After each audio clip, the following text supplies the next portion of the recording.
Touchdown,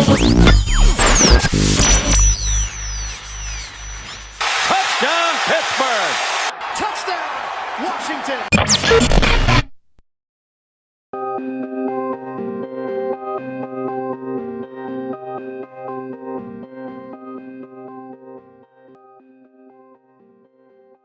What's going on, ladies and gentlemen? Welcome to a brand new episode of the Steelskin Show, a show hosted by one diehard Pittsburgh Steelers fan and one diehard Washington Redskins fan, from game recaps, game previews, news headlines, analysis, opinions, and all kinds of other stuff. We have got you covered on all things Pittsburgh Steelers and Washington Redskins. Did I say something weird in the intro? I feel like I said something weird.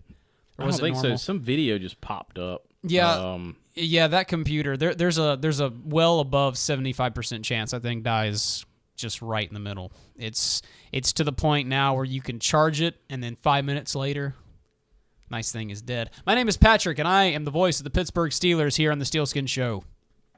I'm Chris, the voice of the Washington Redskins. Yeah, Chris, how are you, man? I'm doing good, man. Question for you, sir. Scale of 1 to 10. How well did your mock draft hold up? Not at all. Not at all? I don't think I got one. You didn't get one right? You had to have at least one pick right. Nope. Wow, not a single one. I didn't have any. I don't. Well, let me think. I mean, I got one pick right, and it was Dobbs, but that was completely it. Other than you that, have him in the fourth too. Oh no! No, I didn't have Dobbs. Never mind. Connor. It was Connor. Connor was the only person that I had getting mocked, and I believe it was the third. It was either the third or the fourth round. I can't remember, but it didn't hold up very well. I do know that. I'm trying to think. I don't think I had one guy because I'm pretty sure I had McCaffrey first. I think I went Wormley second. Can't remember what I did in the third. Did you go Desmond King in the third? I thought you went Desmond King at some point in your mock draft. Yeah, I did. I think he went in the fourth. Holy cow. And then seemed like the fifth.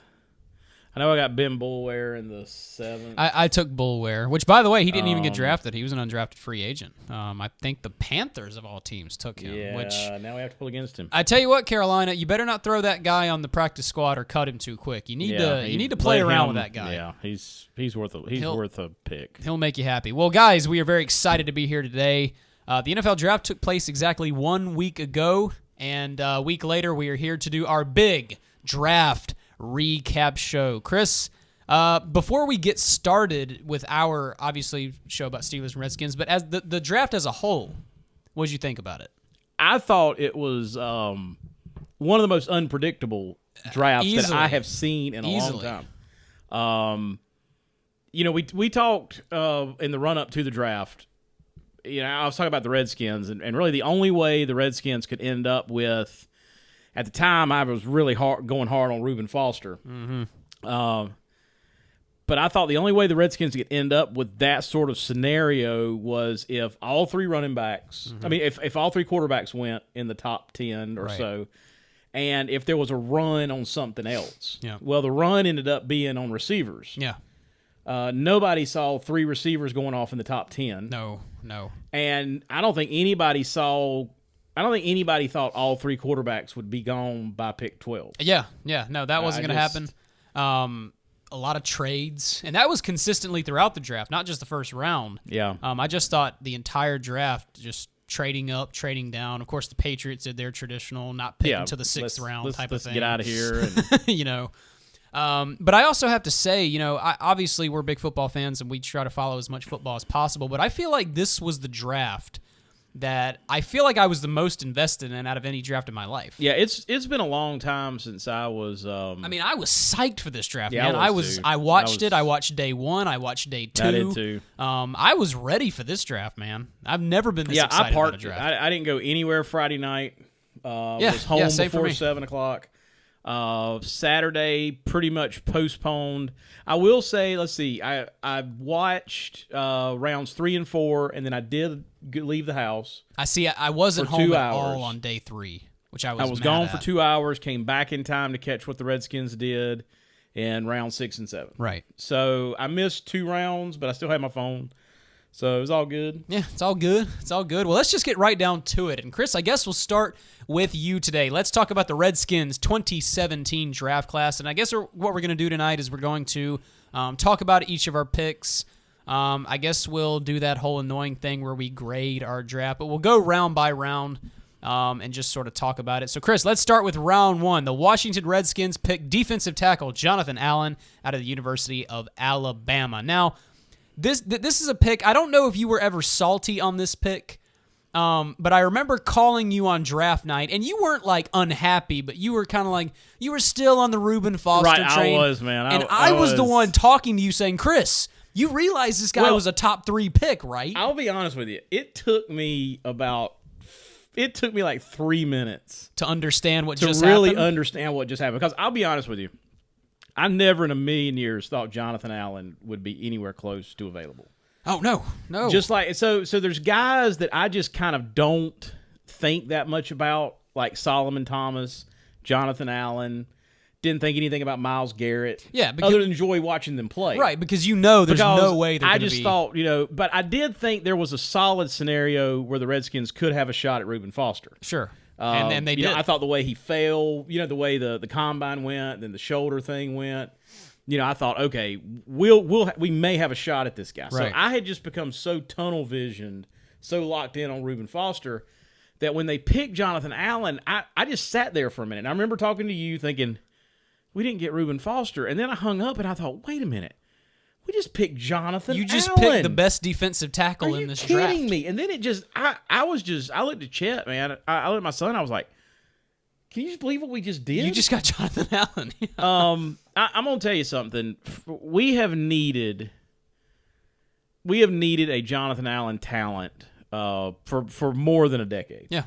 I was trying to think back when we've had a defensive lineman that skill set wise brought what he brought to the table. Mm-hmm. And I have to go all the way back to Charles Mann. Yeah. Back in the late 80s, early 90s. Yeah.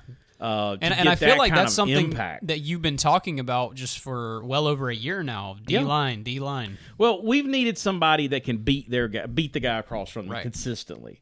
So if you're going to play in base, he can play the 5 technique.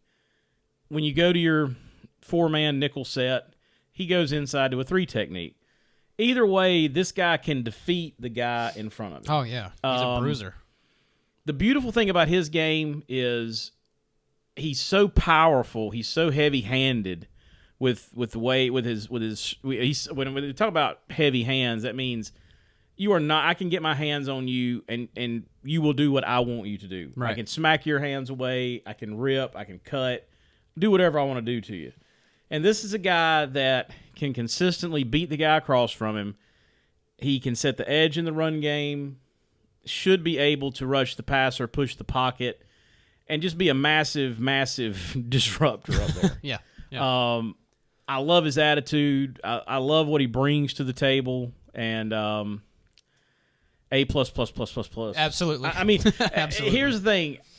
The more I begin to think about it, I was thinking, man, this was so much more of a need than Reuben Foster. Yeah. It was so much. We need things to happen at the point of attack. Yeah. We've gone so long with just guys. Yeah. Maybe not bad players. Maybe a tick above average on some level, like a Chris Baker. Mm-hmm. Some of these guys. But this is a guy that has the potential to be great. Oh, to be an all-pro. To be an all-pro. Yes.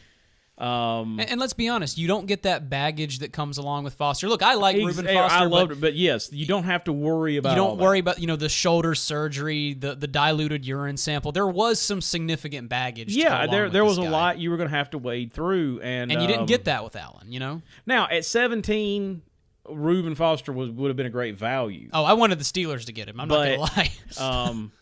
I know there's been people saying, well, was the only reason he was there at 17 was it because of the shoulders? I don't really care.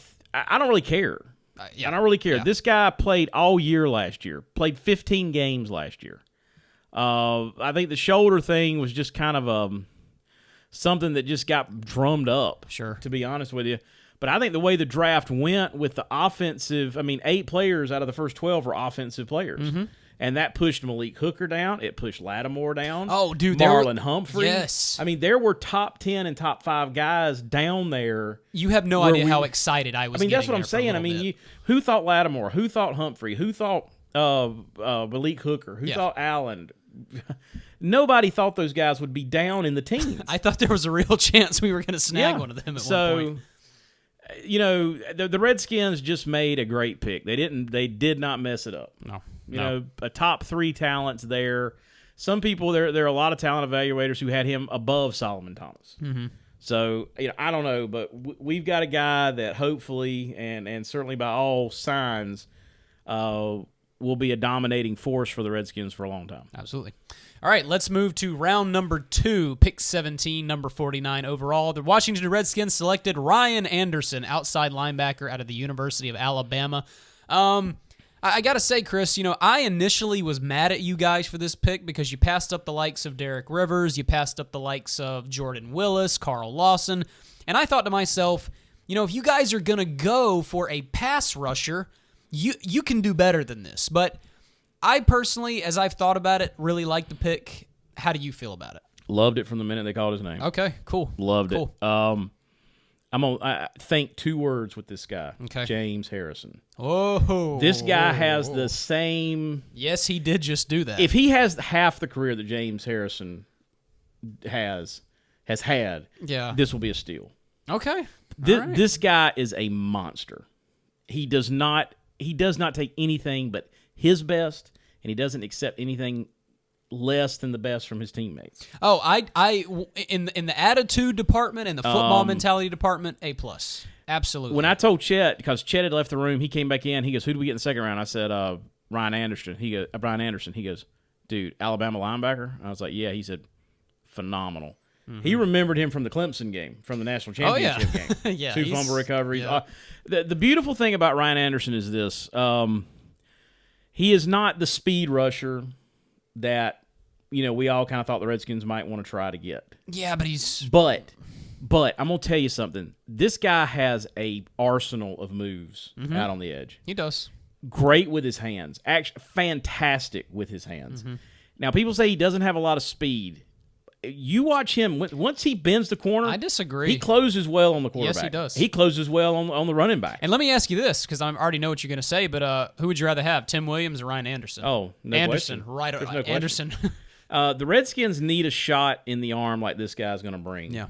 And I don't know numbers wise. I don't really try to get into all. Let's project where this guy's going to end up. But I think at very least he should be a 7 or 8 sack a season guy. Oh, sure. But again, I think he's going to set a solid edge in the run game, which we need. We need, folks. We need guys that care about stopping the run, that care about it. And I just think this guy's going to care about everything he does out on that football field. Yeah. So A+++++. And if I could throw a little thing in here, one of the reasons why I have really warmed towards this pick and just Ryan Anderson altogether is, so many times you look at guys like Carl Lawson, you look at guys like what's his name, Jordan Willis. They're good outside linebackers, but don't ask them to do much more than get to the quarterback. What I like about Anderson is you can move this guy in the middle, you can move this guy to the outside. This guy has displayed solid understanding of dropping into coverage. He's good against the run. You're getting a lot of bang for your buck with Ryan Anderson. Like I said, however you want to put it, if you want to say, well, he's not gonna bend the edge like so and so, or he's not gonna come across, he's not gonna be the speed guy. I just think this guy's gonna produce. I think so too. I just think he's gonna produce, and we need the attitude he's gonna bring. I think he's gonna push a guy like Preston Smith. Mm-hmm. I think he's going to challenge some guys, and I think he's the kind of guy that has an attitude that we need. Yeah, sure. We definitely need what he brings, and I think, there was a lot of talk before about, Alabama doesn't put good pro players in. That's bunk.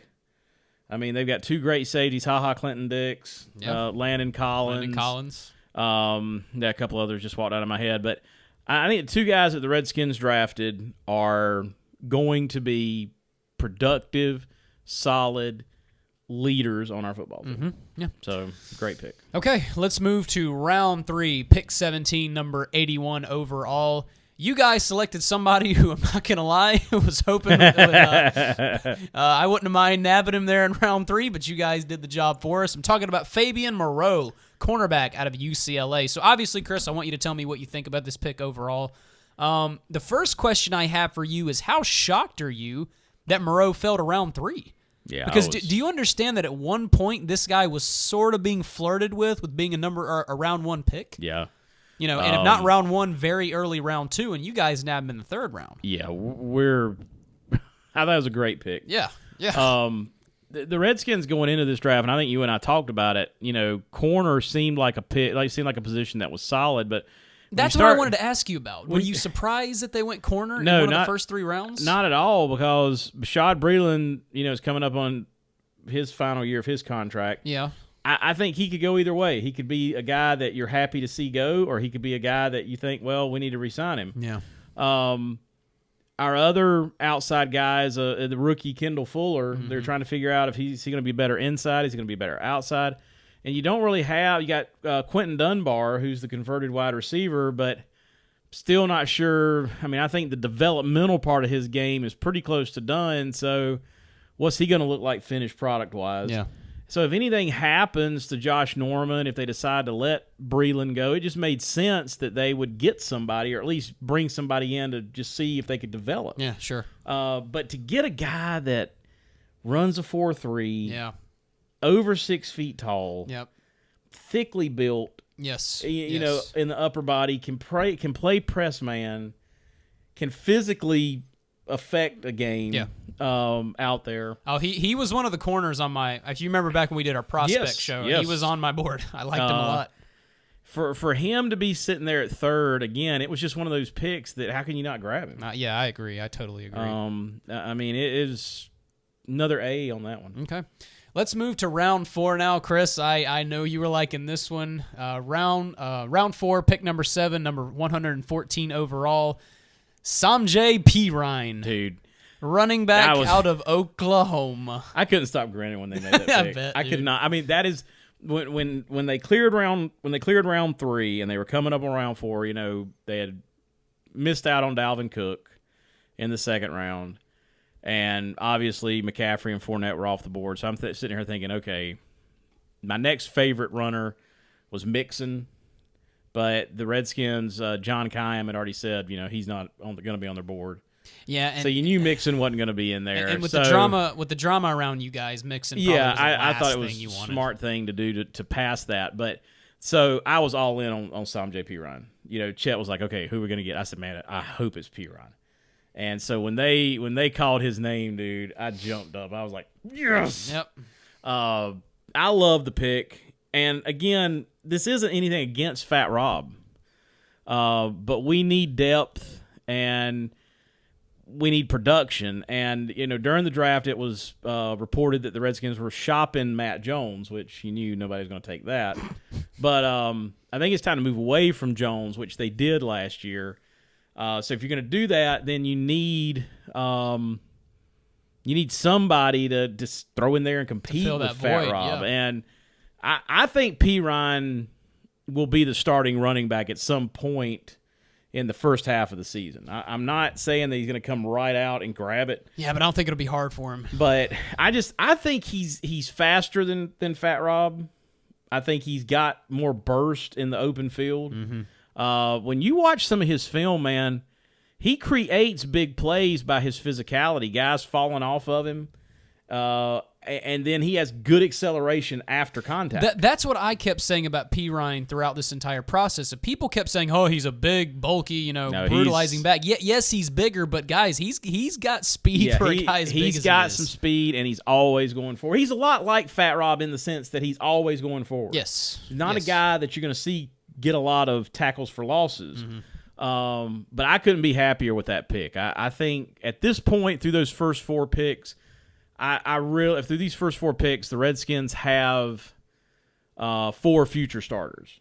I agree. And I really believe that. So another A on that. A+++. Okay. Round 5, pick number 10, number 154 overall via the Saints. You guys selected Jeremy Sprinkle, tight end out of the university. We had 2 4th-rounders. We picked Monte Nicholson with our second 4th round. Oh, that's right. I totally forgot about that. That's right. Yeah. He was my least favorite pick of the draft. How come? Just because now, from a height, weight, speed standpoint, Was he a safety? yes, Safety. he's a safety. Ran a 4.4. I mean, really good speed. From a build standpoint and from a measurable standpoint, this guy looks like a beast. But when you watch the film, not a great tackler. Sure. Does play. I've felt like from what I've watched of him, he does play with effort. He doesn't seem like a lazy player. Mm-hmm. But he just seems like more of a developmental thing. And before I hammer this pick too hard, with DJ Swearinger in at free safety and Sua Cravens at strong safety, they didn't necessarily have to manufacture a starter out of this draft. Right. So I'm willing to just let this one sit and see what happens. Yeah. See how he develops. Hopefully he can contribute on special teams initially. And we'll just see what happens with this guy. I think most people had him at a 5. Yeah. So to pick him with a second pick in the 4th, I'm not ready to say it was a bad reach. Do you feel like there's enough upside with him to where he could be something one day? Again, physically, he's got more than enough tools. Okay. But he does seem a little undisciplined in his tackling. Seems to be the kind of guy that goes for the big hit. Yeah. Instead of wrapping up, making a solid tackle. So, and I tell you, man, that kind of stuff drives me crazy. Right. Selective tackling. Right, and this is where coaching and development comes in. Right. So I don't hate the pick in terms of the idea and in terms of what this guy brings physically to the table. Sure. But there are some question marks with it. Absolutely. So I would grade that one a C. Okay. All right. And round 5, pick number 10, number 154 overall, you guys selected Jeremy Sprinkle, tight end out of the University of Arkansas. This was a guy who I had done a lot of research on prior to the draft. It seems like he had a lot of baggage with him in terms of medicals. He did have some, and then he had the whole shoplifting at belts, which I'm willing to overlook that as just being a stupid kid. Being an idiot, yeah. But overall, what do you think? Really like this pick. There's a lot of good tape on Sprinkle. There really is. Here's what I like about him. You're not going to go find another Jordan Reed in this thing. Sure. But he's a big inline block. He very good blocker. Okay. Which the Redskins, that's always a useful trait in a tight end. Sure. Especially the Redskins have gone to more 2 tight end sets with the way they had success with having the success they had with Jordan Reed and Vernon Davis. Mm-hmm. So but Vernon Davis is what, 32, 33? Yeah, so he's getting he's not going to be there forever. And Sprinkle is a guy that you can bring in, let him block on the line. But he's also got good feet. Got good feet for a big guy. Mm-hmm. He reminds me a lot of Michael Roberts out of Toledo in this draft. A guy who is looked at as a blocking tight end, but it's got scary good, receiving skills. He seems very comfortable carrying coverage up the seam, making plays in tight spots. His catch radius, I think, is pretty good. He can get 50-50 balls. Okay. He seems comfortable working out into the flat on some of those routes. So I think it's a change of pace type of tight end. But I can see him contributing, maybe not in a massive way this year, but certainly being a contributor next year and the next. I could see this guy developing into a solid tight end. Okay. All right, cool. I'll give that one a B. All right, B for that. Round 6, pick number 15, number 199 overall. Thank you, Minnesota Vikings. You guys selected Chase Roulier. Is that how you say his last name? Yes. Chase Roulier, center out of Wyoming. Chris, you guys have kind of been – the center position's been a kind of a roller coaster ride for you guys. Do you feel like that Chase could be the guy that you're looking for? Well, Spencer Long, when he got his chance last year, he made the most of it. Sure. What we had to have either by free agency or draft this year was a backup center. And maybe somebody that could play guard center, because on game day, all your offensive line are not active. You've got maybe six or seven guys activated for the game. Yeah. So what you have to have interiorly is a guy that can either do both, play guard or center, or have your center like Spitzer Long. He could play guard. You could put Roulier in at center. So if something catastrophic happens during the game, I really like the way Roulier plays. You've got a Swiss Army knife in this guy. You've got a guy that I think you could start. You could stick him at center, let Spencer Long, and I don't think he's going to unseat Spencer Long at all. Sure. But what we had to have is developable depth at that position. And you look at the tape on Roulier, this guy's good. He's got great size. He's physical. And you watch some of the tape on this guy, he's athletic enough to do a lot of pulls, very comfortable in space, very good technique, uses his hands very well. Good footwork. He anchors well when he has to reset in pass pro. And I think you talk to when I've listened to a lot of draft breakdown guys, they really think Roulier could be a steal at 6. Wow. Okay. So I'm very, very happy with that pick. Gonna give that one A++. All right. Cool. You guys had a second pick in the 6th round, pick number 25, number 209 overall via the Houston Texans. You guys, Chris, selected somebody who I had on my board from the start. He was a guy who, if the Steelers did not go wide receiver in the earlier rounds, I was wanting them to maybe look at this guy 6'7", and you guys got him. I was excited because not a lot of people knew about him. I had my eye on him from day one. That is Robert Davis, wide receiver out of Georgia State. Chris, my opinion, you guys got a decent wide receiver here. I know a lot of people are going to say, well, he comes from Georgia State. There was more than enough tape on this guy for me to say, yup. What did you think? Loved it. Yeah. I think he's got a lot of work to do. He's raw. Sure. Got a lot to learn about route running, but he's got so much that's not coachable. Yes. His speed, agility, and size.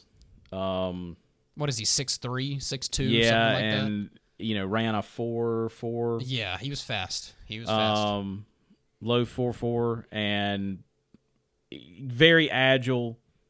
Should have a very good catch radius. Mm-hmm. For a guy that didn't get a ton of opportunities in high school, really made the most of it in college. Sure.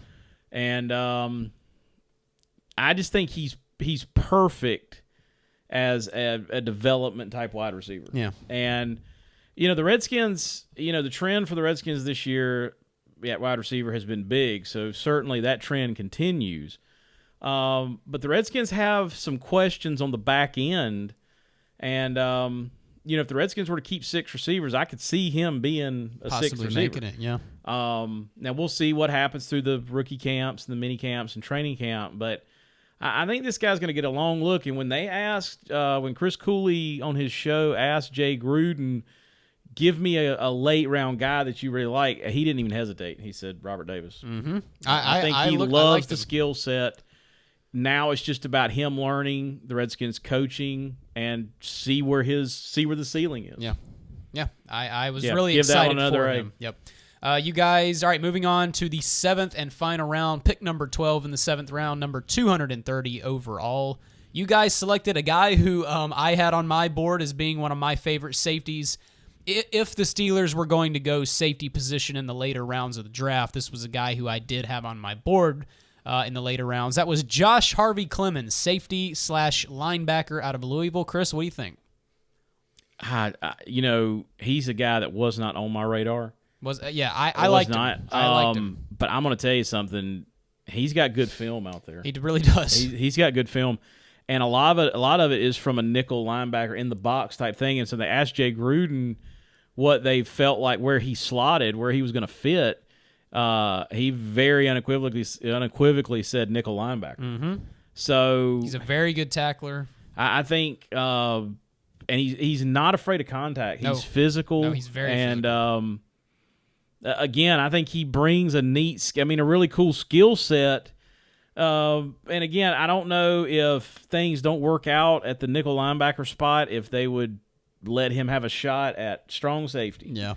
But I just feel like this is a guy that down in the box finds a way to get at the football. Sure. So when they first drafted him, I thought, okay, another safety. And so I immediately started looking for film, looking for, what kind of film he had.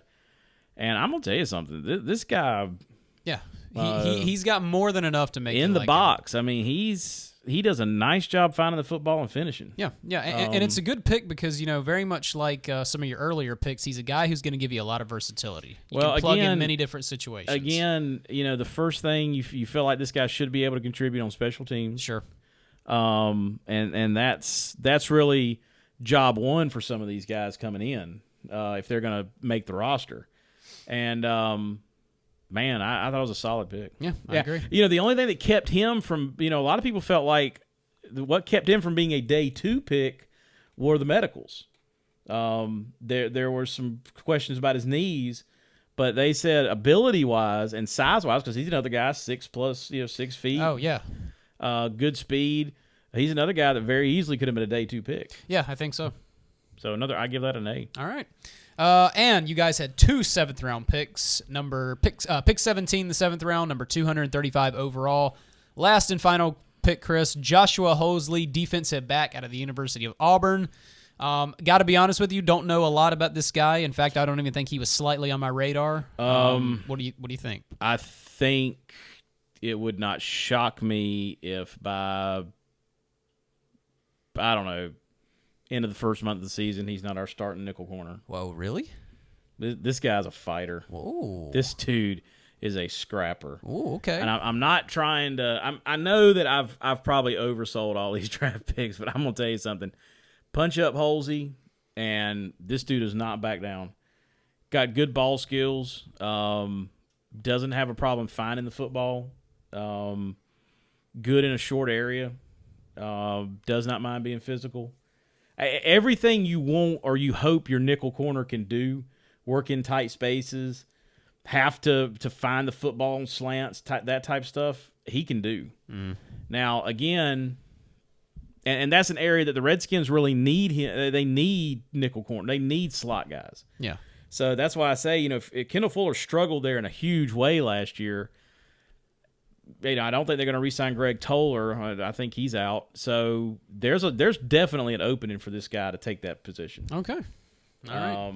So you see him more as a slot guy than anything else. Yes. Okay. He'll work in the slot. And I don't mean to minimize that because the need for a slot corner becomes bigger each day in the NFL. Yeah, I mean, you have to have it. And, again, there's a lot of difference between what you see week in, week out in college and what you'll be seeing in the pros. So how his skill set's always about, how that skill set translates to the pros and how quickly he picks up the nuances there. But just in terms of attitude, just in terms of how he plays his game, I like everything I've seen on the film. I mean, his work against Mike Williams in the first game of the season last year against Clemson was solid. Pretty good. I mean, good work. Did not back down. Little mean streak. I like that pick. Okay. All right. So overall, I feel like you're giving a lot of these picks an A, Chris. Final grade for the draft class. Well, just all told, I think it was an A.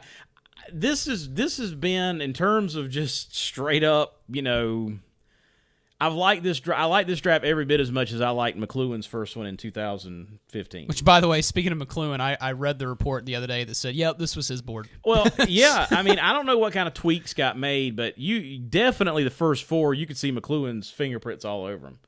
Physical football players. Yeah. I think it was solid work. And there was a lot of questions too about would the Redskins pick, would they stay at all 10 picks, or would they try to leverage some of those picks, maybe pick up a couple of mid to late rounds next year? Would they try to batch some and trade up? I'm really happy with them taking 10. I mean, the chance that all 10 make the roster, very slim. Sure. Somebody will go home. But I'm going to tell you something. But it seems like you guys picked all guys who could. Yes, that's what I liked about this draft. There were no head scratchers in this draft. Sure. There were no guys that you felt like they was just wasted picks. Yeah, okay, we're in the 6th round. We got to pick somebody. Mm-hmm. I felt like everything had a good reason to it. Yeah. So